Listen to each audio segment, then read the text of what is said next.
Rayzox, I think we were talking about, had that 140% accuracy on the SIGs. So as long as like they do a good job combining their like offense and defense and like kind of meshing it all together, they could actually do this. I believe in it. I think definitely Marker and Rayzox had a tougher opponent than Acno and Neeze did. Of course, no disrespect to Heartbleeding Cat, but Sarmay Pavelski, of course, like no names, and they got third at the Winter Doubles. Yeah. So definitely they had the harder opponent compared to Acno and Neeze going up against Heartbleeding Cat. And we'll see if they can bring that momentum into this. It's another double Chun-Li. Yep. Which is crazy. We're seeing so much Chun-Li here. But yeah, no, I believe in Rayzox and Marker. And I know I was talking about Marker being a stock tank, but he actually took a lot of damage before he lost that stock. He took a lot. And he's about to take a lot more. All right. Well, he's in orange. Did he touch? Is he going to be able to get back? Oh, just barely. That D-Light made a connection. I think Neeze ended up hitting him, maybe with a neutral. I don't know exactly what happened. I don't know either. We'll have to see the replay on that. And you know what? I don't know. Maybe that was part of the game plan of Acno and Neeze coming into this. They just kind of like, all right, look, Marker's surviving a long time. He's a little comfortable. We're just going to combo the hell out of him. And like, it doesn't matter if you live a long time if we're putting so much damage on you so quick. GC side stick from Rayzox. Nice connection there. See if they can knock out the stock from Neeze. He's in the yellow. They weren't able to do too much before Acno came back in. Okay, there's the stock on Rayzox Marker. He's got to be so careful. Dodges through. You see him dash jumping and then dash laning to get the heck out of dodge. Yep. Okay, there we go. That was a nice little start. I could actually see the vision there that Acno was kind of going for with that GC. Just was not able to get the connection he wanted. I think he was just a little too far back. Oh, there's the ground pound, sending Marker on the final stocks. Come on and slam. Oh, Rayzox, he burned his dodge on the gravity cancel, found the signature hit, and then found a secondary hit after. Go. Oh. Nice. There we go. Yep, Rayzox finding that closing that they needed to kind of get that stock out of the way, and it's relatively even. I mean, Rayzox, you're looking a little tired here. You got to definitely find a way to be careful. Oh, that's your teammate. You don't want to do that. And that allowed Neeze to get a recovery hit on both of them in light from Acno, sending Rayzox over to the left side. He's able to get back. He recovered high rather than going over to the wall. Ooh, another in light. That's going to be Rayzox put on a final stock. They have so much room to take out Marker here. Rayzox spawning back in. Marker at weapon disadvantage. Can't get back. And Rayzox is unable to save him. And it was just so, like, him kind of, like, dashing back and forth, just trying to find out, like, what spacing he needed, and it just was a little too far off. Really unfortunate. All right, up, yep. Two Gauntlet gamers going at it on the edge. Wow, they made it back. Nope, never. Is he? Does he? Wow. Okay. Rayzox is just, you know, doing some stuff out there. Okay, finally we can get that out of there, because I was all over the place. I was like, oh yeah, it's over. It's not over. Oh, it's over. It's not over. Yeah, he was kind of stuck on that wall, or really just like not touching the main platform for a very, very, very long time. And we saw with the damage numbers at the end of the game, Marker really did not get to play that game whatsoever. 259 damage was all he could get out before Acno and Neeze just completely destroyed him. Yeah, there was that first stock was gone like nearly in an instant. And I don't know, maybe it's just because Neeze and Acno, they kind of recognize the situation like, hey, we can kind of just go in and just beat the brakes off him. Like, yeah, he's going to live for a while, but like I said, we're going to put so much damage on you so fast that it just won't matter. And that's exactly what they did. They did a really good job of keeping Rayzox out while they just played however they wanted against Marker. Oh, so the issue we saw earlier when it looked like everybody went off the screen, that was just a spectator bug. That was not a reset on anything. Don't exactly know what's happening here. Of course, we're seeing Neeze. Okay, this one's a proper reset. Let's go. Wait, why does it say reset on like the flavor text that comes up? It says that's like how do you know when it's? Look, that's crazy. How did the video game knew it was a reset somehow? Yeah, somehow. Probably winning that quickly under probably a certain amount of time is probably gives you the reset. Probably recognize the reset inputs, flavor text. You know, inputs as well. Like, hey, there's not a lot of inputs here. Could be. Yeah, who knows? Maybe. Making games is not that hard. That's all I'm saying. It's really not. It's like we're doing it right now. I've been making up games like my whole life. Yeah. just make them up in my head. It's just like a guy that fights another guy. Yeah, dude. That's the game. I've got so many ideas up here, and you guys are lucky I can't code. I would put so many people out of business. We're getting into game 2 here. Neeze and Acno up 1-0 against Marker and Rayzox. Yep, and we're getting right back into it. As you can see, there's a lot of inputs immediately, so no reset. We didn't even have to decompile the code to figure that one out. Yeah, man, it's just not even hard, not hard. Oh, wow. Dude, that was hard, though. Marker, this time was even more rapid in losing that first stock. Last game, it was like 35 seconds. This game, it was 25 seconds. I want to see a 15.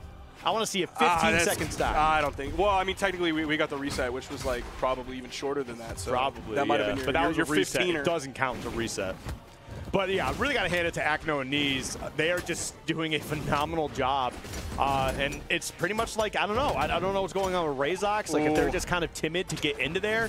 But, like, what was that axe recovery? I have no idea. He just came in and hit Neeze. But, yeah, Acno and Neeze, they're just like, hey, we got Marker separated, and Rayzox is not going to do anything, so let's go to work.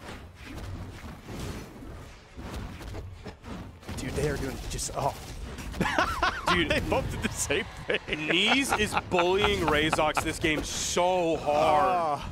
Yeah, this is kind of like what we're seeing with the, I think it was the Godly, like you got those first 2 games through, and then that last game just kind of like, all right, we got you. We got you figured out. Yeah, this still keeping stocks even though. Oh wow, actually it is. It doesn't feel like it. That's the crazy thing. But then you look at the score and you're like, wait a second, this is not as bad as it looks. Or feels. All right now Acno Neeze doing a good job controlling the stage here. And honestly, beautiful turnaround. You need to take advantage of this right now. Rayzox just, I don't know, wasn't ready for it. Ugh. Okay, he was still in the yellow, so he wasn't really in danger of being taken off the top. Acno swinging. They're trying to get the stock off a Marker, and he's looking for the perfect opening. He's hoping his side light was going to do it. It wasn't. GCD light the other direction. Marker, like he's doing a lot of damage, a lot of which is also being put on his team, where Rayzox is now very much in the red on final stock, in danger of having his blue team go down 0-2. Oh. Okay. Okay, hit some again. Marker definitely trying to look for a way to keep Acno on the back foot, but yeah, just not able to get that down as Rayzox is knocked out of here. But honestly, this is a 2v1 with a good, like, position I'd like to be in. It was, like, definitely really winnable. And not just, like, commentator, oh, you know, who knows what can happen when these players really lock in. Like, no, it was, like, actually winnable, especially when Neeze didn't have a weapon. Then he picked up the spear. Marker still finds the recovery to take off the top. And the D-Sig! Only in orange. Marker went from losing his stock in 25 seconds to being the last man standing. That's the heart of a champion. Sorry, that's my champ. No, you didn't even know who that was until today. It doesn't matter, until a few hours ago, Skip. It's not about the size of the dog in the fight. It's about the size of the fight in the dog. Like, you haven't heard that one before. I've heard that one. No, you haven't. Yeah. You haven't. You haven't heard me say it, though. That's true. that was a Skip World's first here. Just for you guys. Just for you guys. I mean, Marker and Rayzox earned it. Yeah, no, I mean, it's incredible just like how you kind of brought it up too, how Marker was like lost that stock so quick and then just being the one to end it there. And that's exactly what I wanted from Marker, is being able to extend out these other stocks at least, you know, really showcasing, hey, I have great survivability here. And as long as I'm able to just keep, you know, staying alive, we should be good the rest of the game. And they got a game out of that. So great stuff for them. All right, you're not going to get your 15-second stock here, as we're already 20 seconds into this game. Marker is taking a fair bit of damage, not too much more than everybody else, especially not after hitting that side light nair and then the side air onto Neeze. Oh, jeez, that was aggressive. Yeah, you can definitely tell they're playing with a bit more confidence here right now, because it's like really even all across the board. And there you go, man, taking out that first stock. What is getting Neeze out of here? What is Acno doing? There's that neutral signature that like wasn't going to hit anybody but Neeze. And then there was the axe recovery last game that wasn't going to hit anybody but Neeze. Oh, Neeze. Okay. Dude, they are feeling confident. Yeah, it was really scary for a moment. With the ground pound, though, he was able to steer it into the wall and touch the wall and then also get the hit. Oh, on the recovery, just after touching the wall, ends up clipping Acno, flings him to the left side blast node. And we are 4 stocks across the board here. Blue team has a slight lead. Yeah, I think Rayzox has also kind of found the rhythm that we saw from them the first set today, where their offensive, the SIGs that they're landing, right, are like all coming out these crucial moments. Neeze coming out from Acno, gets interrupted. Rayzox now has a weapon. Are they going to... It seems like they're kind of splitting up now. Marker's holding the right side of the stage. Rayzox holding the left side of the stage. Red team's kind of going back and forth, changing up the direct matchups. Nice follow-up there. Ah, man, they had a great start to this game, but now Acno and Neeze recognizing we need to lock in. That is so true and real. He's so brave for saying that. I'm so brave. Ooh, Neeze makes a connection, takes out Neeze. We got Acno over on the edge. Oh yeah, Marker just completely dipped. Once his weapon was gone, he was like, yeah, I don't want to mess with gauntlets on the edge, especially not Acno's. Definitely not, no.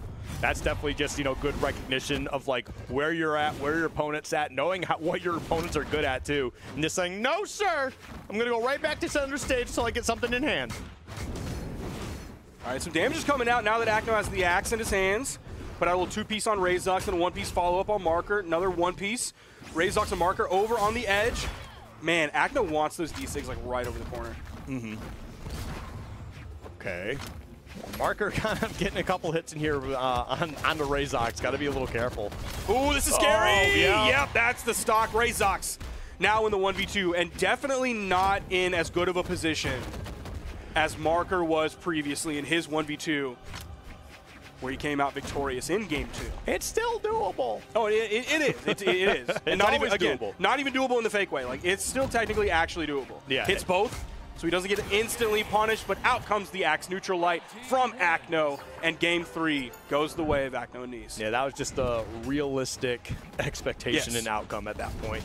And again, it's probably just also because Acno and Neeze, again, it wasn't as bad as the game before, but they probably just realized, hey, we're in another 2v1 scenario. Let's not mess around. Let's just close this one out because we don't want a repeat of last time. Because if they were to close out that 2v1 from game 2, this would have been a 3-0. Yep. That would have been it. That would have been the game. That would have been the set. They could have moved on and worried about their next opponents. But because they were caught lacking a little bit, just a little bit, they're still here in game 4. And we're still, I mean, we love the Fortress today. Big fans of the Fortress here. Big Fortress fan. I mean, I honestly really like the background art too. It's really clean. It is. I'm a big fan of like one of my favorites. It's got, I don't want to say Bloodborne. I'm trying to think of what Bloodborne's based off of, but that type of like gothic infrastructure and Victorian. Stuff like that. Victorian almost. Yeah. It just looks good. Yeah. It's a good vibe. It is. This stage definitely has immaculate vibes. Even though it's like a little bit spooky, but it's like a nice spooky. It's a good kind of spooky. Not the Halloween spooky, but that's a good spooky too. Oh, that's not a good ground pound for Rayzox though. He went way too deep with it, and Acno got above him and got the ground pound. Yeah. Sent him to I don't know, maybe it's a watery grave. There's a river down there. I'm gonna say that there's probably a lake where we are here in the foreground. I mean, you do see a river in the background, right? Yeah, it's got to go somewhere. It's got to go somewhere. I'm gonna say it goes to the foreground and dumps into a lake. Yeah, big lake. They call it Sparky's Lake, I believe. Sparky's Lake. That's what it's called in the lore. I can't wait for that stage. You don't need to look it up. It's you just fishing in the background, doing your Duck Hunt Dynasty speedruns. I'm one of the world's best fishermen. I'm demanding action, Blue Mammoth Games. I'm demanding action like the action we're seeing right now in this game 4. There's the end light. Kind of a slow, delayed D-Sig follow-up. I don't know if Acno was still in hit stun in that moment. But regardless, it still ended up hitting. Ended up leading to a stock as well, and also ended up leading to a lead for Marker and Rayzox here. It's now 4 stocks to 3. As long as Rayzox reasonably careful. That's not okay. Getting hit by recovery there, but he was definitely too low to get knocked out off the top. But he does get taken out there by Acno. On to final stocks. Technically, now the blue team is behind because Marker has so much more damage on him than Neeze, but Neeze is not far behind him. Oh, tough stock right there. But yeah, right now they're doing an amazing job maintaining this lead. Neeze does have to be careful though, because honestly, a sneeze could actually even this up very quickly. And it would be really solidly even. Actually, here we go. And now, because you see Acno, right? He's got a little bit of that mac and cheese color going on. And while Neeze is on a fresh stock, it's all relatively even. And Acno was really smart to run away. Like, while Neeze got hit and was being sent into the blast zone, there was no way Acno could save him. So Acno just completely dipped so that they couldn't find the 2v1 in that one moment while Neeze was respawning and get a bunch of damage or find the stock. Yeah, Great idea from Acno. And they're trying to beat the heck out of Marker here. I mean, you see Neeze continuously just trying to go right at him. Nice. They do get a solid hit, but that's also because Rayzox kind of needs to play a bit more passive here. Wait, that's huge! Okay. A 2v1 scenario, we can see a game 5. This one's super winnable, again. Neeze is going to be very careful with his follow-ups, doesn't want to spend too much time in active frames, because that gives the blue team, the other player, the ability to find the counter punish. That was really crucial. They really needed that, and now Neeze, looking for that ground pound, not going to find the hit that they wanted. Yep, that's the huge. active frames, getting through the dodge. Oh, this is so scary. Rayzox, I know the nerves are on fire right now. Rayzox lost his 1v2 earlier, and he's going to lose this 1v1 to Neeze as well. And it's going to be Neeze and Acno going up 3-1 over Rayzox and Marker. I love doubles in this game so much. It's so fun to watch, man. Just it comes down to the wire, and it's always just like, it's really like these 2v1 scenarios, and that's something I really love about it too. It's just like, it's always.